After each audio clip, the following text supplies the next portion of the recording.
Hello, this is Lizzie from These Little Words, which is a written book blog. This is the first time I'm ever doing a video. It's a bit scary, but very exciting. I'm recently followed loads of booktubers, as they're known, and I've really wanted to get into it for a little while, so I thought I'd give it a go. So this is me giving it a go. I thought the kind of best way to ease myself into it is to do a nice simple book review, something I'm used to doing in a written book review, but try and do it speaking to you guys, which is new and interesting and kind of quite fun. I'm quite looking forward to it, so let's see how it goes. The book I'm going to talk about is the one I most recently finished, so it's most fresh in my mind. I've made some notes and was thinking about doing, a standard book review on the blog written, but then this kind of thing came along and I thought, well, why not? Let's give it a go. So forgive me for mistakes, but here we go. So the book I'm going to talk about is The Last Asylum by Barbara Taylor. There it is, A Memoir of Madness in Our Times. Fantastic cover. It is, yes, a memoir of madness, as it sounds. Barbara Taylor is an academic, a professor. She's a historian. She's a great writer. And it's basically her experience with madness and mental health treatment and that kind of thing. The action, as it were, the story takes place from sort of the mid-80s to mid-90s. She suffered sort of a breakdown, essentially, went into psychoanalysis, which she stayed with for about 15 years. And then for about 3 short periods in the late 80s, I think it was 88 and 89, she was actually in a psychiatric hospital in Friern Hospital, which is in North London. The building itself is now a very fancy block of flats, which apparently is home to sort of celebrities and very rich people. Which means you can't go and look at it, unfortunately, because it sounds like a really interesting place, a really amazing, beautiful Victorian building. And it's obviously got amazing history, some very dark history, but very interesting history. And we've all read or maybe seen films, something like Girl Interrupted and Cuckoo's Nest and all that sort of thing about being in a some sort of a psychiatric hospital. But to actually hear, first-hand point of view what it was really like to be somewhere like that is incredible. It's kind of quite special and really interesting to me. It's the first kind of thing I've read like this. I know there are lots of other books about it, but for me it's the first one I've read. And it's also very interesting, given the timing, that it was the late 80s, which we think of as very recent. It seems a very recent time to be in an asylum, basically, because we think of it as very Victorian, or the first half of the 20th century.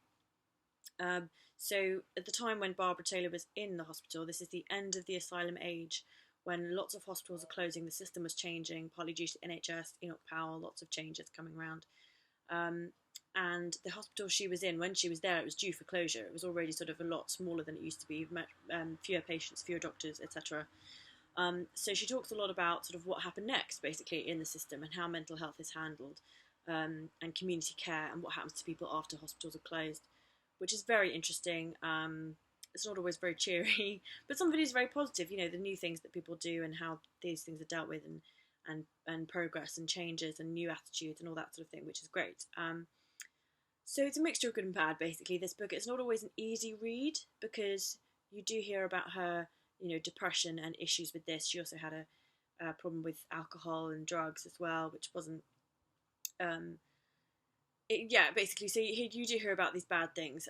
It's not super cheery all the way through, but it's very, very interesting. It's very well written. I think it's something a little bit different for me. I have an interest in mental health and psychology and that kind of thing. I've read things like that before, but I've never read this exact type of thing, so that was great.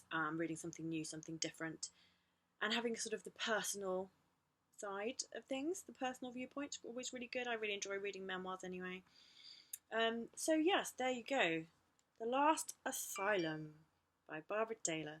And this picture on the cover, that corridor, that's Friern Hospital where she was, and that corridor has been used in lots of films, and it's probably been photographed about 1 million times.